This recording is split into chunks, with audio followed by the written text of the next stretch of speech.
Johnny Dollar. Pat McCracken, Johnny, Universal Adjustment Bureau. Well, greetings, Master. And now, what's that supposed to mean? Oh, just being polite when I see a nice fat commission about to come my way. You know something? You clear this one up for me, and maybe it could involve a sizable commission. The sound of sweet music wafts to my ears.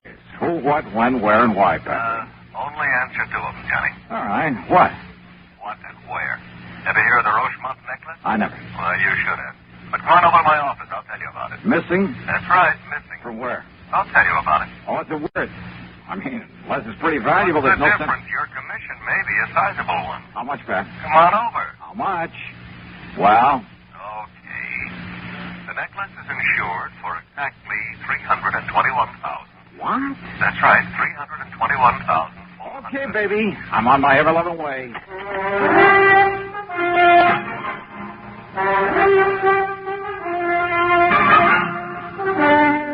CBS Radio brings you Bob Bailey in the exciting adventures of the man with the action-packed expense account, America's fabulous freelance insurance investigator. Yours truly, Johnny Dollar.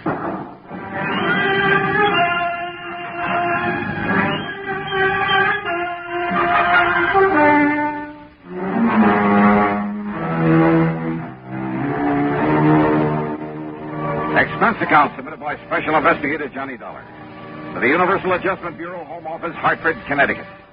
Following is an account of expenses incurred during my investigation of the Super Salesman matter.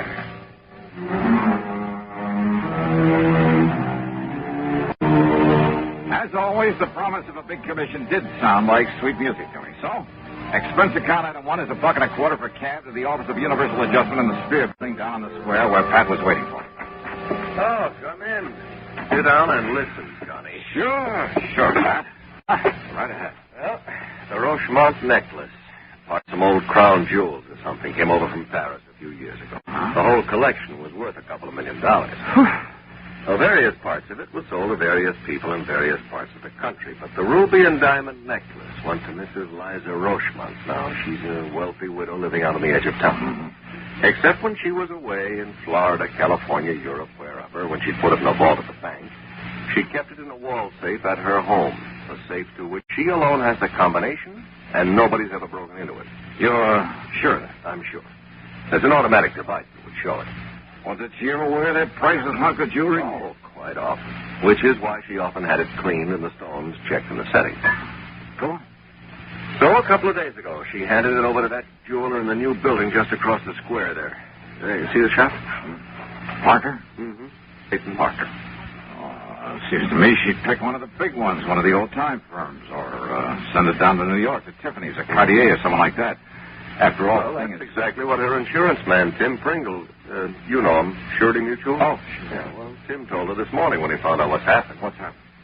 Clayton Parker called her up in the middle of the night and then barged in on her looking like he'd seen a ghost or two. He laid the necklace in her lap and promptly fainted away. Parker. And when he came to, with the help of a little brandy, he shakily told her that her necklace, instead of the genuine article worth over 300 G's, was paste, was a fake. You are kidding. No. She took it over to Wilson Brothers, regular jewelers. They told her Parker was right, so she fainted. Well, now, look. Well, when she came to, she notified Tim Pringle. He notified me. I called you. That is, after I took time out for a little thinking about it. Yeah?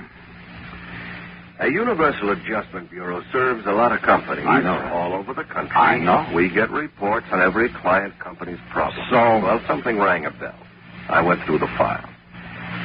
Johnny, this very same kind of thing happened back in 56 out in Chicago, down in Philadelphia, that was in 59.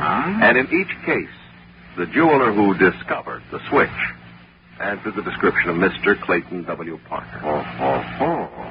Has anybody been through Parker's shop? Well, now, Johnny, we've got a little problem there. Problem? Like what? Well, if Tim Pringle openly sticks the police or even a private investigator on Parker. Yeah, I see what you mean. Now, if Tim were to pull a boo-boo, make a wrong charge against his own new client. So, what am I supposed to do? Bust into Parker's shop some dark night, blow his safe, maybe? Well, Johnny, he does not have a burglar alarm in that little shop of his, nor on the safe inside. So what? And it is easily accessible from a dark alley out in the back. Oh, no. Wait a minute. Well? Are you Are you asking me? Are you Of suggesting course not, Johnny. I'm not asking a thing. What kind of a company do you think this is? Well, don't be ridiculous. However, if somebody were to find the genuine necklace in Parker's safe, someone that is unknown to us. What did you say your name is? I didn't. And yours? What's it to you? Okay. Okay. Item 2, $100 to a man named Fingers J. But let's leave his last name out of this. I may have use for his delicate touch again sometime. Well, getting into the back of Parker's store that night was a cinch. And once inside, we could see why he didn't bother with much protection. His stock was small, and most of it was novelty stuff. And he must have been a super salesman to get hold of Mrs. Rochemont's valuable necklace. If it was the real one that he took in for cleaning. While Fingers worked in the old-fashioned safe, I went over the store with a fine-tooth comb, wearing gloves, of course. No sign of the necklace anywhere, including the safe. So I helped Fingers out of the back window we'd opened, sent him on his way, made a careful check to be sure the place looked the same as it had before, then proceeded to hoist myself out of the window. Now, let's see if I can get this closed again. Huh? Oh, no. Now, wait a minute. Yeah. And this'll keep you here. Oh. Help! Please!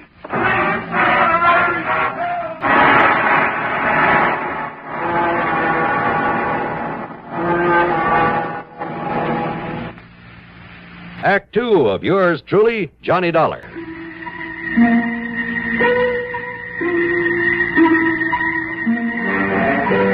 How I managed to get back on my feet and out of that alley before the police arrived, I'm not quite sure.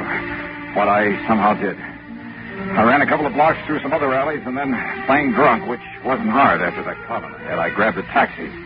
At item 3, $1.50. I went to my apartment, had a couple of stiff drinks, a couple of aspirins, and soaked my aching head with a wet towel. And after a good night's rest, I was all set to call Pat McCracken and tell him to go jump into the nearest lake.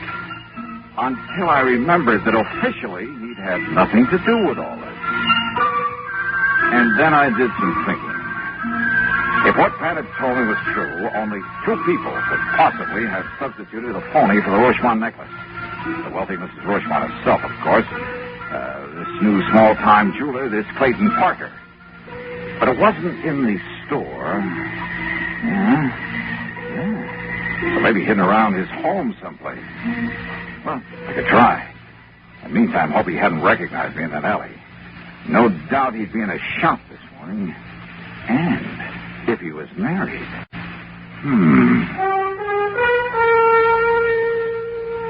Expense account item 4, $5 for a handful of business cards at the shop for small printer. Item 5, $79.95 for a vacuum cleaner, one of the tank-type jobs with all the accessories. And I managed to grab a stack of literature on it. Item 6, $2.25 at a pawn shop for a beat-up fiber suitcase. The business cards went into my pocket. The vacuum cleaner went into the back seat of my car, which luckily was badly in need of a wash job, but kind of poorly. The accessories and literature went into the suitcase, then into the back also. Then I crossed my fingers and took off.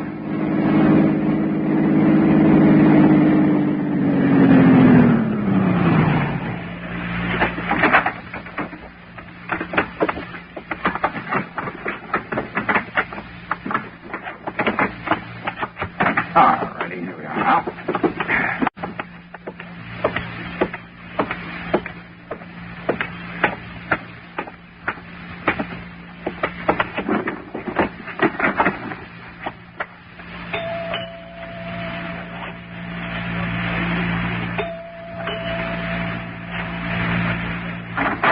Yeah.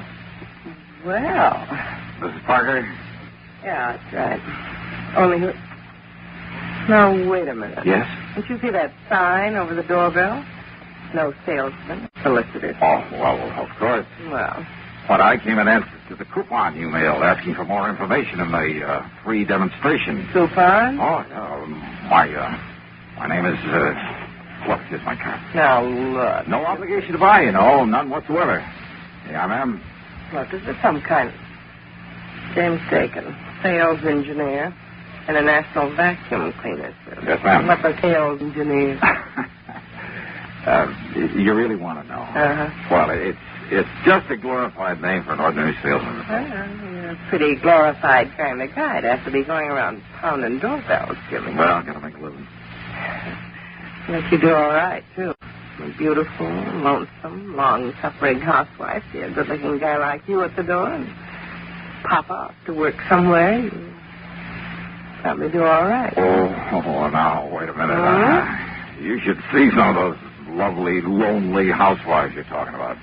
No makeup, hair still up in curlers, a pair of dirty bedroom slippers, chewed up a family pet. What? Yeah, and all decked out in a sloppy house coat with an old apron full of soap suds from the breakfast dishes. Oh, what a picture. Yeah, and maybe even kind of hung over from the night before. You mean that's what you usually run into? Oh, run away from. Are you cute, Jimmy? And that's why it's such a relief to be met by somebody like you. I mean, well, that is. Well? Oh, I'm sorry. I mean, I brought the cleaner around to give you the demonstration you asked for when you sent in the coupon. Are you kidding, Jimmy? I didn't send in any coupon. Oh, but you must have. Well, would you like me to go get my list out of the car? Oh, because if you hadn't sent in a coupon, and I wouldn't. hate to do you out of commission. But I sure don't need to buy another vacuum. I'm sorry. Good luck. But I wasn't going to sell you one. What? Oh, no. No. They're sold only in the stores. I simply get paid for the free home demonstration. Oh? So just let me come in and show you how it works, huh? Then you can fill out the card saying you have had a demonstration and... Listen, Mr. Parker. Yes, and my name's Gloria. Well, look, things have been kind of tough. And if I go my quota this week... Well, look, I'll do the whole house for you, and no obligation whatsoever. Well, Mrs. Parker? If my husband should ever know that he doesn't like people in here while he's out. Well, come on in. And after all, if you have to work so hard, maybe you could use a little drink, huh? Come on. Just to make the demonstration. Come on in.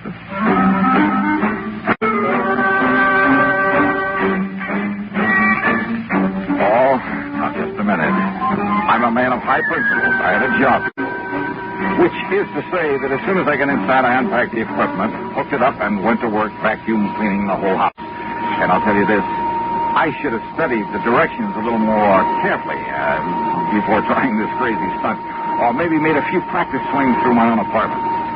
Now, modern appliances notwithstanding, and now I have a great deal of sympathy for the American housewife. I mean, that living room was huge, and so was the dining room.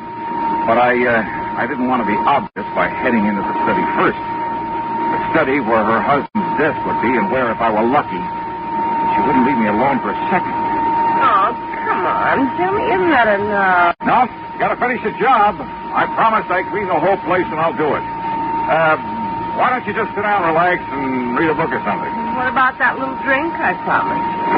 We could have it right here in the den. Hey, look, I know. While you're breaking out the bottles, some ice and soda. Ice and soda? Yes, this will be fine. Suits me, too. See? We have the same taste. Yeah, well, while you're getting it, I'll finish up the study here, then we can sit down and relax a minute before I start. Relax, What? What did you say? Nothing. So I'll go get the drink. Yeah. Still keeping the vacuum cleaner going, I made a dive for the desk. Top drawer and two on the side had only the usual junk in them. But the third one down had a small lock on it. By stepping on the handle, I was able to spring it. And there inside, in a small black metal box. Yeah, the Rochemont necklace. And even my untrained eyes told me this was no fake. But I couldn't very well leave it there. And what if Gloria Parker knew about them? What if she suspected that my lousy cleaning job was just an excuse? That phone right there on the desk nearly scared me out of a year's growth. If it was the only phone in the house. No, it couldn't even ring. Yeah, she must have picked up an extension. And that gave me time to close the drawer again and finish up my cleaning job before she came back into the study. The one she did, instead of a couple of drinks in her hand, she carried one of those interesting little devices made out of blued steel. Okay, baby, that's enough. Huh? That's right. Now, why don't you just put up your hands over your head? Johnny. Johnny? That's right. Johnny Dollar.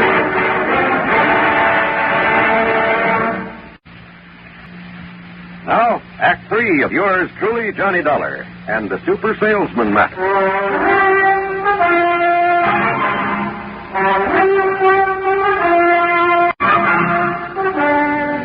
Smart, huh? Making like a vacuum cleaner salesman to get in here. Now, why don't you put that thing down? Oh, no.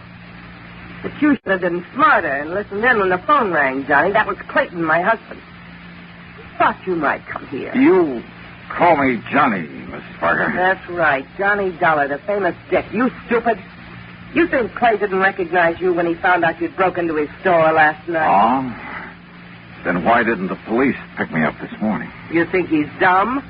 The police find out you were checking on him. They might think he had something to do with that phony necklace that... Well, that what, Mrs. Parker? You know, that rich Mrs. Rochemont tried to pass on to him for cleaning.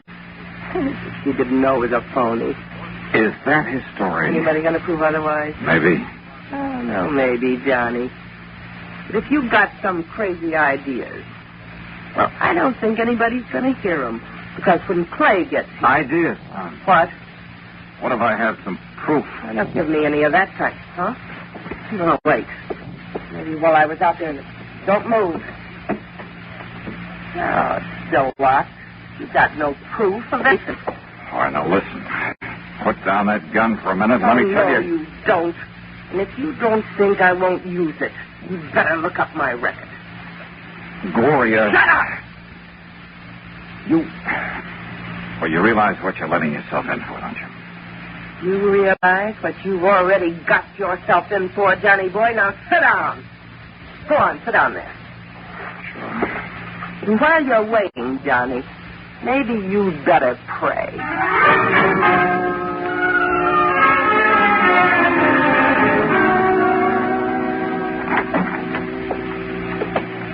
Good work, Glory. Sure, Case.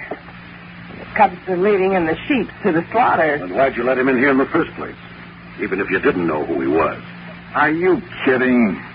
What do you mean, Dollar?